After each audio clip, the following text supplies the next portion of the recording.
O Sinan, então, sobre lesões por esforços repetitivos e doenças osteomusculares relacionadas ao trabalho, ele inclui todas as doenças, lesões ou síndromes que afetam o sistema músculo-esquelético, causadas, mantidas ou agravadas pelo trabalho, né. Então se chegar uma pessoa com dor, que refere fazer movimentos repetitivos no trabalho, tá com muita dor no ombro, no joelho, carrega muito peso, precisa estar relacionada à função, vocês podem fazer o Sinan. Não precisa ter confirmação de nexo causal, como por exemplo, é solicitado pelo INSS, para o médico do trabalho. Nesse caso não, porque o Sinan ele é uma informação epidemiológica, e esse tipo de Sinan a gente não investiga, tá, ele serve mais pra uma análise mesmo, na situação de saúde dos trabalhadores. Tanto que vocês vão ver informações, abaixo aqui desse Sinan, esse aqui é o Sinan de Lerdoort, então na frente ele é parecido com os outros, né, quase igual. A única coisa que ele tem, ele pergunta sobre outros agravos que esse trabalhador possa ter, como hipertensão, diabetes, tuberculose, asma, transtorno mental. E aí tem algumas informações sobre a incapacidade para o trabalho, se ele já tem dormência, formigamento, dificuldade de movimentar o membro, se ele foi afastado e o CID. Então até o CID vocês preenchem. Para baixo vocês não precisam preencher, porque são informações que dependem, da empresa, né, se ele foi afastado, se não foi afastado da função, e a gente acaba não investigando, tá, porque tem uma orientação do Estado para não investigar, até porque a gente entraria numa seara muito difícil ali entre o empregador e o trabalhador, em relação ao agravo que ainda não tem um nexo confirmado, né, e não se sabe se realmente é do trabalho ou não, porque antes do trabalhador estar nesse emprego, provavelmente ele teve outros empregos, em funções diferentes ou na mesma função. E isso deve ser investigado pelo médico do trabalho, para solicitar um auxílio doença. Seguindo então, a gente tem também os transtornos mentais relacionados ao trabalho, que eles são pouquíssimos notificados e a gente precisa aumentar esse número, porque a gente sabe que tem, né, há muita exaustão, burnout, crise de ansiedade, generalizada, transtorno do pânico, causados ou agravados pelo trabalho. Então, se a pessoa chegar na UBS ou na UPA e referir que está muito ansiosa, que está com aquele trabalho, que está sofrendo perseguição, que está muito deprimida, enfim, aí vocês já podem fazer esse Sinan, porque já tem uma relação com o trabalho.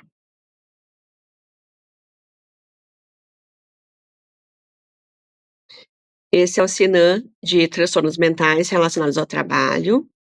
A parte da frente é tranquila, né, ela é igual aos outros, pede a ocupação, o nome da empresa, e no verso, pergunta quanto tempo que esse trabalhador está exposto ao sofrimento mental nesse local de trabalho, se ele faz uso de alguma droga psicoativa, se ele usa algum medicamento, algum psicofármaco, se ele fuma, há quanto tempo que ele fuma, se ele foi encaminhado para o CAPS, ali está escrito CAPES, mas é CAPS, Centro de Atenção Psicossocial.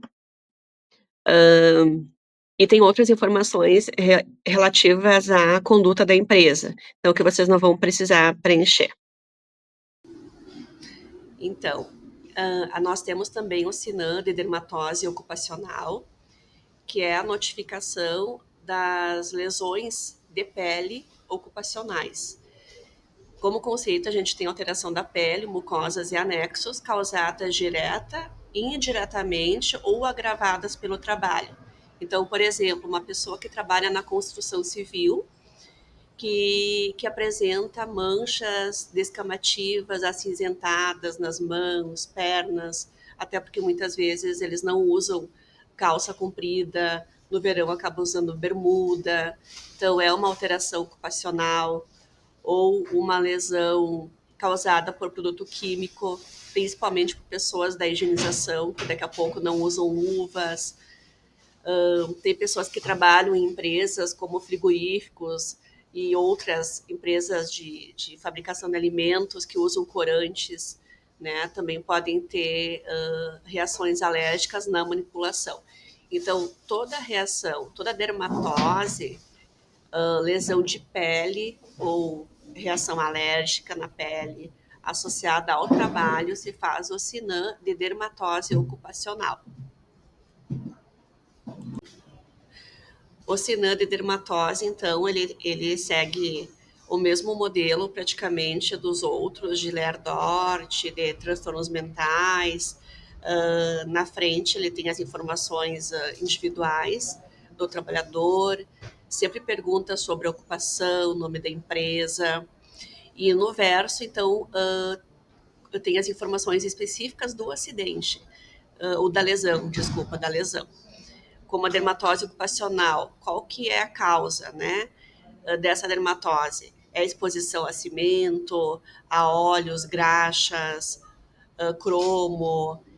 Então, tem essa pergunta, né, porque é necessário, é obrigatório, porque a gente precisa saber qual a exposição do trabalhador para pensar na dermatose. E a dermatose, para nós, para o Sinan, não precisa de nexo causal pelo médico do trabalho. Na suspeita, já se pode fazer a notificação. E aí tem o CID do médico. Se não tiver CID, não precisa colocar, mas descrever lá nas informações complementares as características dessa lesão e a exposição do trabalhador ao que ele foi exposto e por quanto tempo que ele está exposto a isso. Se houve afastamento do trabalho, então se ele ficou de atestado ou não, e o resto das informações não precisam preencher sobre a conduta geral, porque são informações que dependem da empresa. Então vocês podem deixar em branco, que nós avaliamos aqui na vigilância. O Sinan de intoxicação exógena é o Sinan que a gente faz para todas as intoxicações, não tem uma diferença entre a relação com o trabalho ou não, é o mesmo Sinan. A única diferença é que vocês vão preencher o campo específico, onde questiona se foi no trabalho ou se foi acidente doméstico, que foi em casa. E colocar os dados também em relação à ocupação, nome da empresa, produto que ocasionou, né, essa intoxicação, se foi uma ocasião única, foi acidental, ou se ele já vem sendo exposto, né, a esse produto há algum tempo, se ele precisou de internação ou não, né. Então essas informações, vocês vão preencher. Importante lembrar que, nem todo em toda intoxicação ela é relacionada ao trabalho. Por exemplo, a gente tem intoxicações por agrotóxicos, na lavoura, em profissionais que usam, né, o agrotóxico, hã, no seu plantio. E tem aqueles que passam também, então são os trabalhadores que trabalham, né, eles só passam o agrotóxico, muitas vezes acabam não usando os EPIs necessários e acabam se intoxicando. Esse sim está relacionado ao trabalho. Mas tem outras pessoas também que usam o agrotóxico, o produto, numa horta da sua casa, quando é para consumo próprio, né, então, não é relacionado ao trabalho, mas essa pessoa deve ser orientada em relação aos cuidados necessários, né, porque a gente sabe que a exposição contínua a agrotóxicos pode ocasionar também cânceres, está ligada a malformação fetal, né, então é muito importante, essas orientações em relação à prevenção. O sinã de intoxicação, então, é esse, como eu falei, tem as informações aí relativas à intoxicação. Na parte da frente pergunta se foi no trabalho ou não, e atrás, no verso, tem as informações em relação, ao produto, né, que provocou essa intoxicação, e a conduta também. O sinã de perda auditiva induzida por ruído, ele geralmente é feito por serviços de medicina ocupacional, né, pelo SESMITs, mas, pode ter alguma situação na unidade básica, na atenção primária, em que seja necessário fazer essa notificação. né, então é importante os médicos, né, serem orientados em relação aos seus atendimentos, porque pode haver algum trabalhador autônomo ou que trabalhou um grande período, né, vários anos, por exemplo, numa serralheria, né, esteve exposto ao ruído, nunca usou um protetor auricular e está com perda auditiva. Nesse caso, claro que o médico, ele vai ter que encaminhar esse paciente para um otorrino, porque se eu não me engano não pode solicitar audiometria, né, na atenção primária, então tem que seguir esse fluxo, né, em rela para o especialista, mas se quando ele voltar com esse resultado, é importante que se faça a notificação, né, porque há uma relação da perda auditiva com a exposição desse trabalhador por anos. Então, nesses casos, é importante que seja feita. Em relação à conduta, né, no Sinan, eu vou mostrar agora.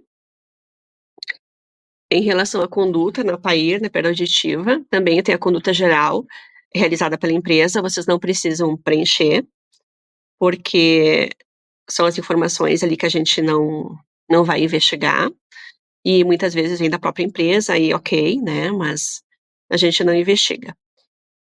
E aí tem os fatores que ocasionaram, né, essa perda auditiva, que é importante também fazer esse anexo. É importante não, é necessário, né, que tenha esse anexo. Outra notificação é o distúrbio da voz relacionado ao trabalho. Esse essa notificação ela entrou no rol ano passado, ainda não tem uma ficha específica, um sinal específico para esse tipo de notificação, né, mas é importante ficar atento para aquele profissional que usa muito a voz no seu trabalho, por exemplo, docentes, professores, pessoas que trabalham em feira, radialista, que se eles apresentarem sintomas, assim, com frequência de rouquidão, perda de voz, pode estar associado à sua função, né. E também a gente tem algumas orientações, para preservar a voz desses profissionais. Eles inclusive devem fazer acompanhamento, em relação a isso, né. E e aí vocês podem fazer a notificação. A ficha para essa notificação, então, ela é uma ficha geral, porque o Ministério da Saúde ainda não lançou a ficha específica para distúrbio da voz relacionado ao trabalho. Então vocês podem fazer essa ficha de investigação conclusão, que ela é uma ficha geral, onde no agravo na doença, vocês podem colocar então o distúrbio da voz relacionado ao trabalho, e preencher então as informações, necessárias. Ela é mais geral, ela não é tão específica.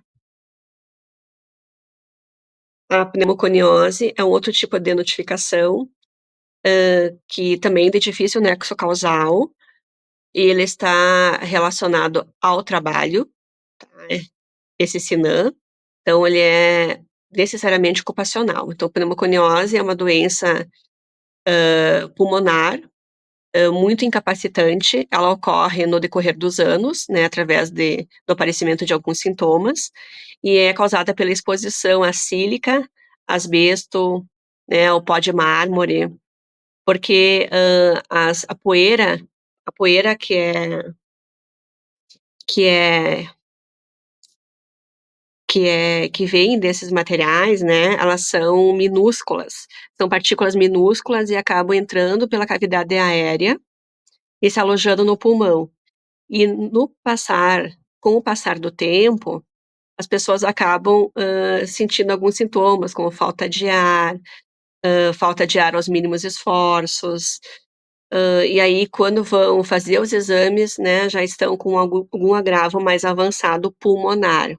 Algumas vezes confundem com tuberculose, mas quando a gente faz esse nexo, essa associação com o trabalho, a gente consegue identificar que é pneumoconiose, né. A gente sempre orienta, principalmente as pessoas que trabalham em fábricas de mármore, granito, que fazem corte, né, esse corte precisa ser feito sempre meio úmido, né, nunca a seco, por causa dessa poeira. E a pessoa precisa usar os EPIs também necessários, né, máscara, óculos, ou protetor auricular em relação à audição também, para não ter perda auditiva, E é isso aí, né, a pneumoconiose já não é tão fácil, e ano passado a gente identificou 7 casos, 2 casos foram atendidos na atenção primária, e os outros pelo pneumologista no CES. Então geralmente esses pacientes também são encaminhados ao pneumologista, e a gente acabou identificando, né, os CIEVs, acabou identificando pelo CIDS, ali no CIGS, e nós investigamos. E realmente todos os casos tiveram associação com o trabalho. A ficha de investigação da pneumoconiose, então ela tem essas informações em relação à exposição, e a conduta, geral, que também vocês vão deixar em branco, porque são condutas realizadas pela, empresa, né, tomadas pela empresa em relação a esse trabalhador após a exposição. O câncer relacionado ao trabalho, então ele é difícil de ser diagnosticado também, e fazer a associação, com o trabalho, né, pela dificuldade da dessa relação, inclusive avaliando todo o histórico da pessoa ocupacional, né, tem que estar na mesma função por anos, hã, exposto, né, aos riscos que podem ser causadores de câncer, então não é tão fácil, mas ela está disponível. Então esse é o SINAM, a notificação com algumas informações a serem preenchidas em relação à exposição,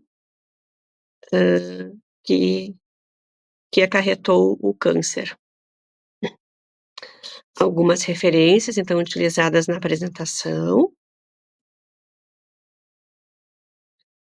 e eu agradeço a atenção, espero que esse vídeo possa contribuir para o trabalho, realizado e e tenha sanado algumas dúvidas dos profissionais em relação às notificações e ao trabalho da vigilância em saúde do trabalhador.